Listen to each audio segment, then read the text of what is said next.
Pai do Senhor para os irmãos, nós louvamos a Deus por mais uma oportunidade que Ele nos tem dado, né? Vamos dar seguimento às nossas aulas, as lições, desse trimestre estão terminando, temos apenas essa lição 12 e a lição 13 para que venhamos a terminar o trimestre.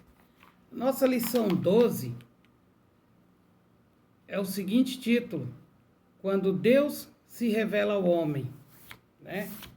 E aí o textuário vai dizer assim: Então o Senhor respondeu a Jó desde a tempestade. Está lá em Jó, no capítulo 40, no versículo 6.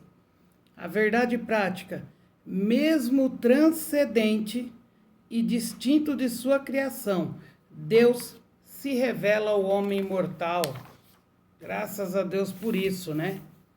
A palavra de Deus diz que aquilo que Ele não revelou a sábios e entendidos, revelou aos pequeninos, ou aqueles que não tenham entendimento em relação à sociedade aí fora, né? Porque eles olham para um homem que tem um conhecimento vasto como uma pessoa importantíssima. E às vezes uma pessoa simples, que também tem muito mais conhecimento do que a pessoa, porque possui o conhecimento daquilo que ela vive no dia a dia, né? Mas por não possuir um diploma ou uma carreira acadêmica, né? Não ter passado por escolas renomadas, acaba sendo, tido como uma pessoa comum. Mas Deus, Ele não faz assim, Ele não procura pessoas cheias, mas Ele procura pessoas que não tenham, essa soberba, esse ar de que sei tudo, mas sim pessoas simples, esvaziadas em si mesmos, para que o Espírito Santo de Deus opere através da sua vida. Nós vamos estudar como Deus se revelou e dialogou com o patriarca. Isso entre os capítulos 38 ao 41. E o ápice do livro de Jó é quando vem a quebra do silêncio divino, né? E aí veremos que as respostas de Deus são precisas, né? E isso dentro da objetividade que os humanos esperam, ou seja, Deus vai responder dentro daquilo que o ser humano espera. E Jó é desafiado a comparar a sua habilidade e sabedoria com as divinas. E a responder de fato, e a responder quem de fato age com justiça no mundo. Ou seja, Deus vai desafiar ele a comparar as habilidades que ele tem aqui como ser humano com aquilo que é da parte de Deus. Primeiro tópico, a revelação de um Deus pessoal. Primeiro subtópico, o Deus que tem voz. Assim como o Altíssimo havia falado nos 2 primeiros capítulos, mas isso era desconhecido por Jó e seus amigos ao longo do livro. Até o capítulo 38, ouve-se muito falar sobre Deus. Porém, Deus mesmo não tinha falado durante esse período. Estava o tempo todo presente, sem dizer nada a Jó, E aí Deus quebra o silêncio. Depois disto, o Senhor respondeu a Jó de um redemoinho. Está em Jó, capítulo 38, versículo 1, Deus ele se levanta em forma de redemoinho e fala com Jó. O segundo subtópico, a poderosa manifestação de Deus, É uma cena impactante, parecida com a pesca maravilhosa, onde Simão Pedro, ele atende à orientação de Jesus e pega uma grande quantidade de peixe ao recolher as redes, Uma grande quantidade de peixe. E ao recolher as redes, ele exclama: Senhor, ausenta-te de mim, porque sou um homem pecador, Está lá em Lucas, no capítulo 5, versículo 8. E aí nós vamos ver, que Jó, assim como Pedro, ouve a voz que tanto queria ouvir. E aí Deus se revela pessoalmente a ele, né? Diante de uma manifestação teofânica, né? Ou seja, de uma manifestação real, manifestação de Deus, né? Na vida dele.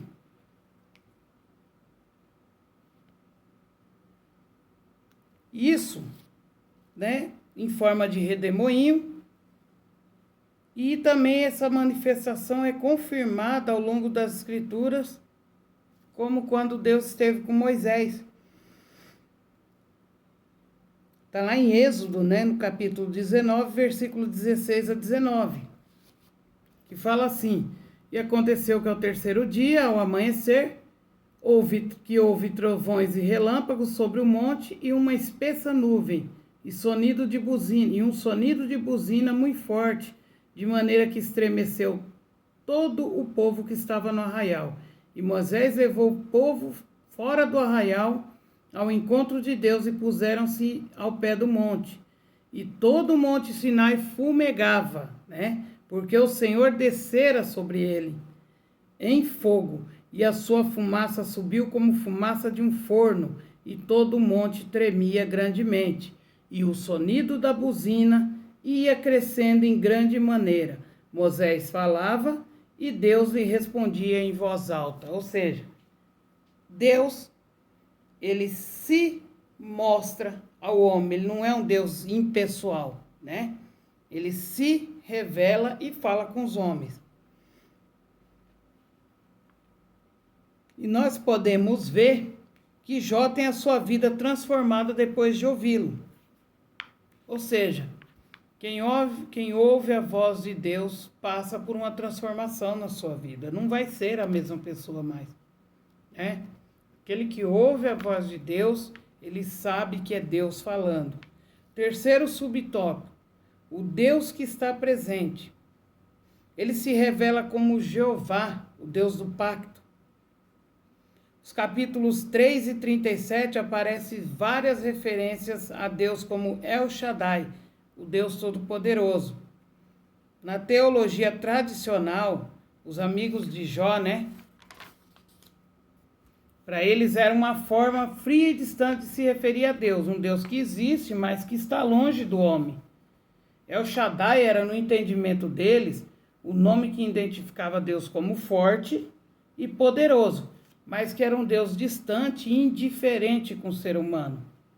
E essa visão tradicional acabou por exaltar sua soberania, mas, ao mesmo tempo, diminuiu a sua compaixão e misericórdia, né?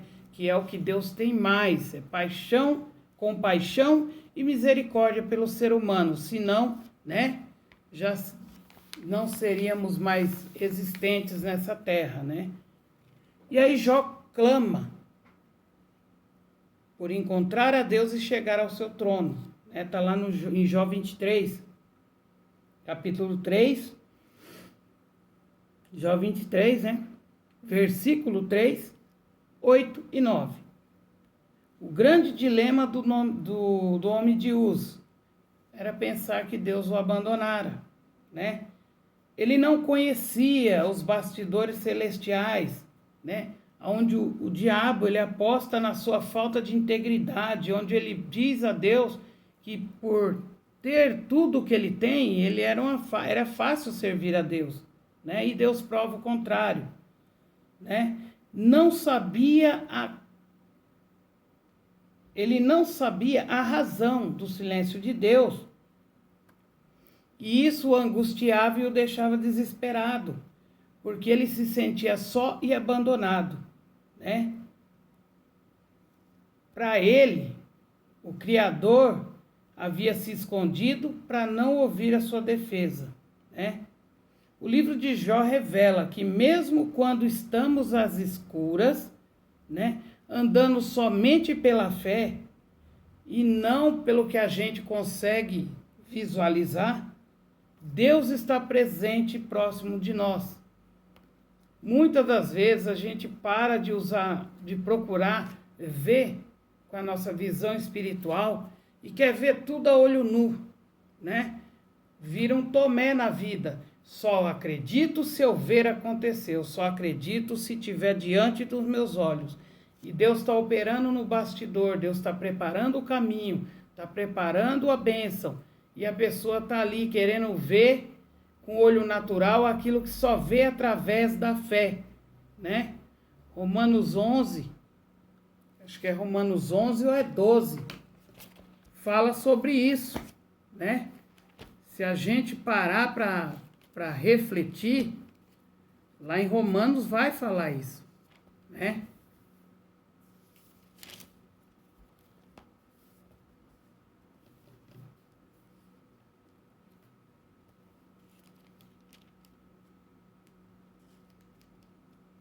Irmãos, eu sei que é em Romanos, mas eu não estou lembrando onde. Mas em Romanos diz, né? Que a fé é o firme fundamento das coisas que não se veem, mas se esperam, né? Ou seja, é pela fé.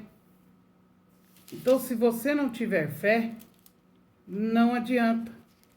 Sem fé, não agradamos a Deus.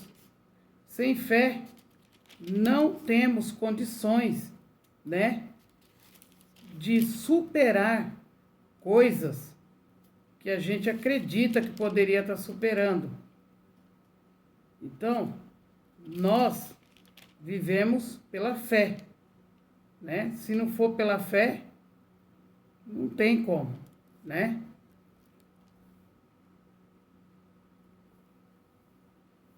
Ou seja, é tudo através da fé.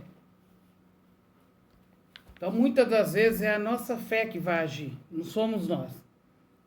E se não for através da nossa fé, a gente fica cego espiritualmente e começa a não crer. Então, a fé e o temor a Deus é o segredo de tudo na nossa vida. O segundo tópico, a revelação de um Deus sábio. Primeiro subtópico, na mecânica celeste, né? Ou seja, Deus convida Jó a contemplar o universo e ver como ele funciona, né? Que é uma mecânica que rege os fenômenos naturais e que garante a perfeita regência, onde Deus desafia Jó a contemplar tudo isso e ver seu funcionamento harmônico, né?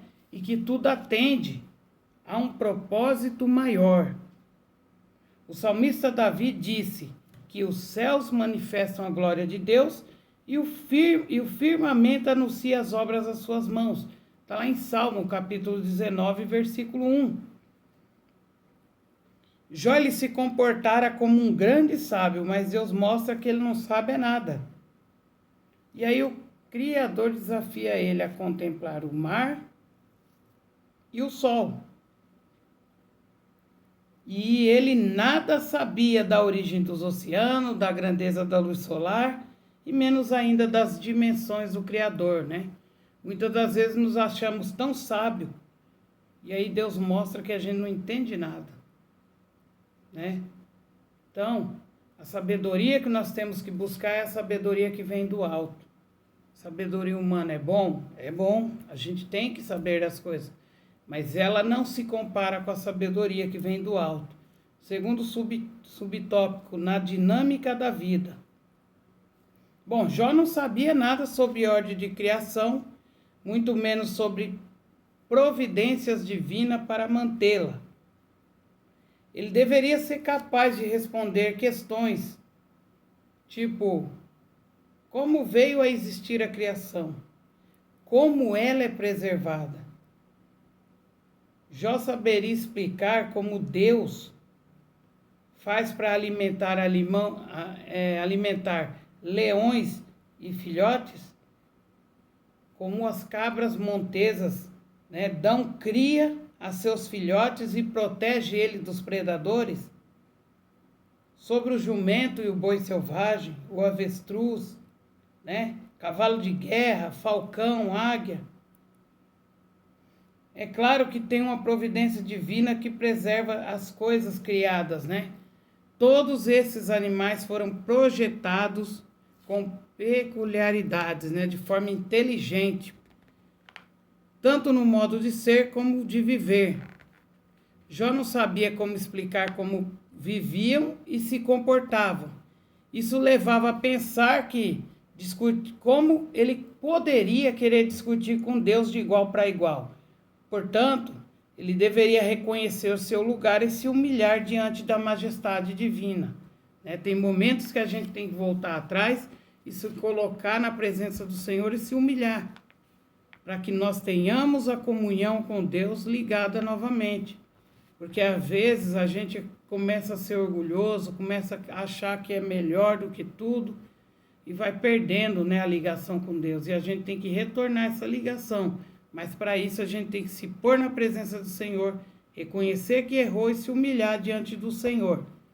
Terceiro tópico, subtópico, na necessidade de se conhecer melhor a Deus. Ou seja, Jó precisava conter o seu orgulho, Ele disse muita verdade sobre Deus, mas ignorou que não sabia nada, quase nada acerca do Criador. E a revelação de Deus, sobre os celestes, a criação celeste, a vida, não foi censura à integridade e sinceridade dele, mas aos olhos de Deus, ele permanecia justo e íntegro, mas sem humildade, porque ele agiu de forma presunçosa ao questionar a majestade de Deus, Ou seja, era necessário que ele conhecesse melhor a Deus. Cada formação de uma vida, cada ato de preservação da criação de Deus, é Deus dando-se a reconhecer ao ser humano. Ou seja, nós devemos reconhecer o agir de Deus no universo e na nossa vida.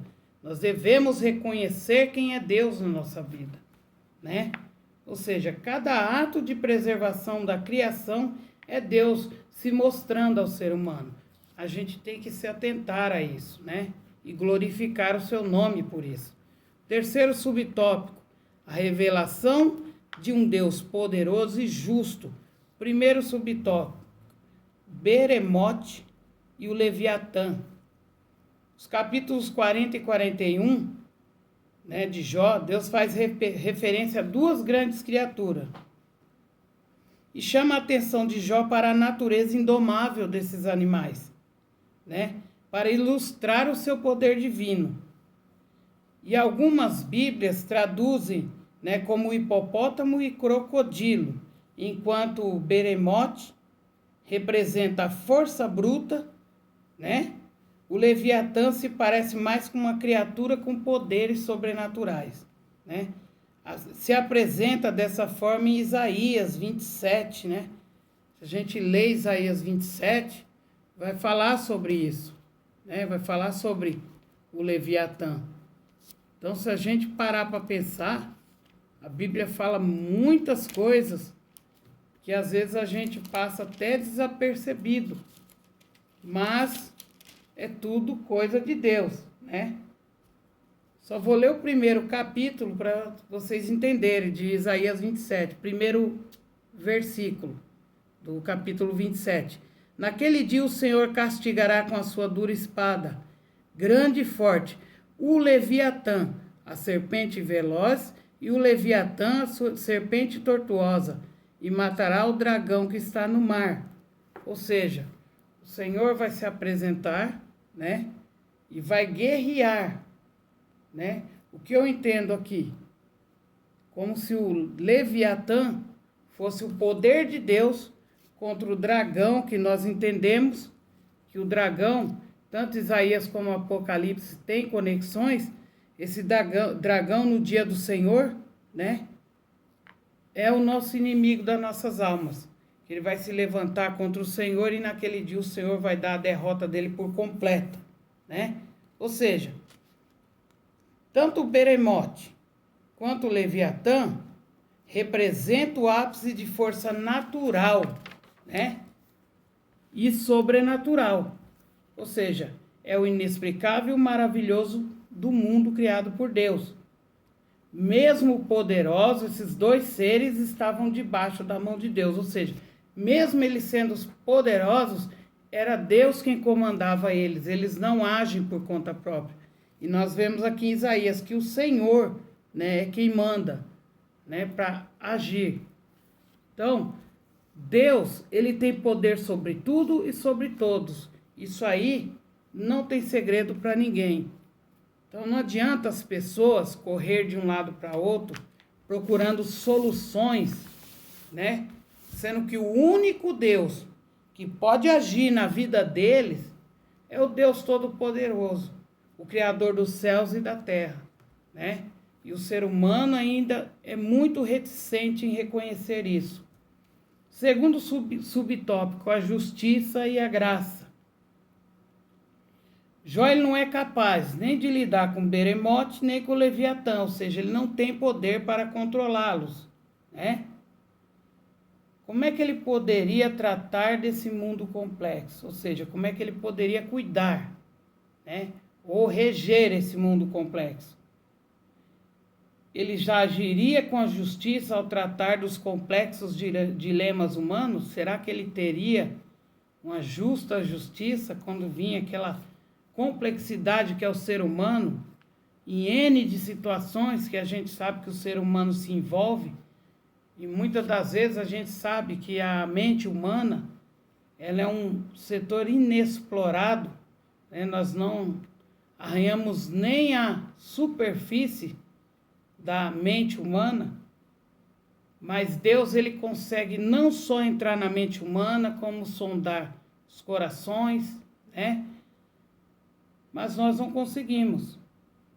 E aí Deus deseja mostrar a Jó que ele erra ao dizer que o Criador não é justo com ele, nem com o ímpio, né? Onde ele dizia que o ímpio vivia bem, que o ímpio morria feliz e fartos de dia.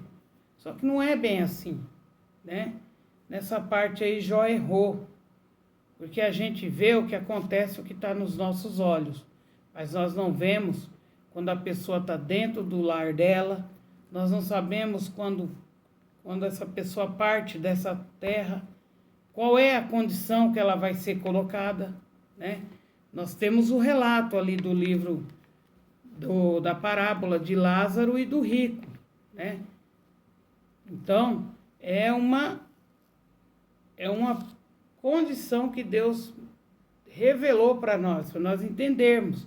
Então, às vezes a gente acha que a pessoa está bem e não é bem assim, né?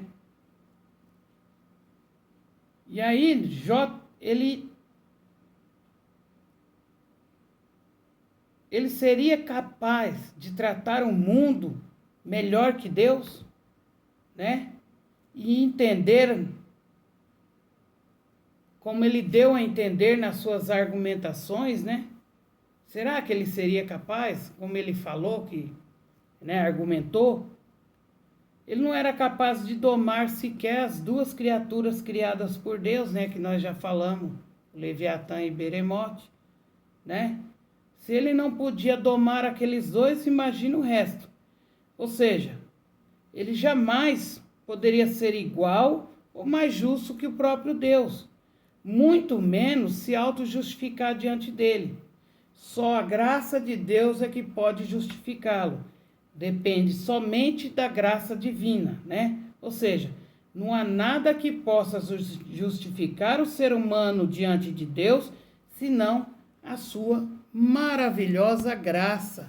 É a graça de Deus que justifica o homem diante de Deus. Não somos nós, mas a sua graça, o seu grande amor, né? Como está em Efésios, capítulo 2, versículo 8. Porque pela graça sois salvos, por meio da fé, isto não vem de vós, é dom de Deus. Simples assim, é dom de Deus. Não é dom nosso, não é por merecimento, né? É dom de Deus. Ou seja, se é dom de Deus, nós, por nós mesmos, não temos condição nenhuma de assumir nada, né? Não temos condição de chegar e dizer, ó, nós somos justificáveis porque eu fiz isso, porque eu agi dessa forma, eu fui bonzinho com todo mundo, eu sou legal com as pessoas. E na verdade, né, não é bem assim. A gente só é justificado através da palavra de Deus, através de Jesus Cristo. Nós mesmos não conseguimos nos justificar. Amém? Nós não nos justificamos, mas a graça de Deus, a misericórdia e a compaixão de Deus é que nos justifica através do sacrifício vicário de Cristo na cruz do Calvário. Para concluirmos, nós mostramos como Deus se revelou a Jó de uma forma maravilhosa, né? Ou seja, ele teve o desejado encontro com Deus. Ele se revelou a Jó não só para recriminá-lo, né? Mas para revelar o quão imperfeito ele era e o quanto conhecia pouco acerca da majestade divina. Mostrou a Jó que, apesar do seu silêncio, ele sempre esteve presente e no controle de tudo, né? Cabe ao homem louvá-lo em toda e qualquer situação. Repetindo, cabe ao homem louvá-lo em toda e qualquer situação. Esse fechamento não precisa dizer mais nada, né? Louve a Deus dentro e fora de tempo, com ou sem dificuldade, com abastança ou com falta, na saúde ou na doença, né? Louvar a Deus em qualquer condição que aconteça na sua vida, porque Ele está mais presente do que nunca, porque Ele nunca vai te abandonar, porque Ele te ama, né? Ele te resgatou a preço de sangue, porque Ele te ama. E com certeza você está guardado debaixo das poderosas mãos do Senhor Jesus, né? Agradecemos a Deus por mais essa lição. Fiquemos todos na gloriosa paz do Senhor Jesus.